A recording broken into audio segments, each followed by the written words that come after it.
Hi, I'm Chelsea Silverman, and this is how to squish tomatoes. Now, why would you want to squish tomatoes? Because they're delicious, nutritious, and you can use this squish and this tomato juice as a base for almost anything. You can make a tomato sauce, you can make a soup, you can even just eat it with a spoon straight from the bowl. You're going to take your organic, ripe vine tomatoes and you're going to cut them in half. I took 3. Then you're going to leave the skin on. The skin is a nice border between all of the tomato juice and the actual tomato. Yeah, you'll still get messy, but at least your hand's not getting all throughout the juice.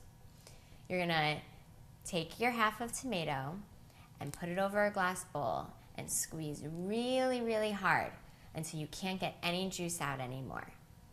You're going to disregard the skin, and you might find chunks that come out from the tomato. Pick those up and squish those as much as you can also. Now with the discarded part, you don't want anything to go to waste. So you can throw it into a high-speed blender or your Vitamix and mix it with other vegetables and seasonings, and you can have a delicious raw soup.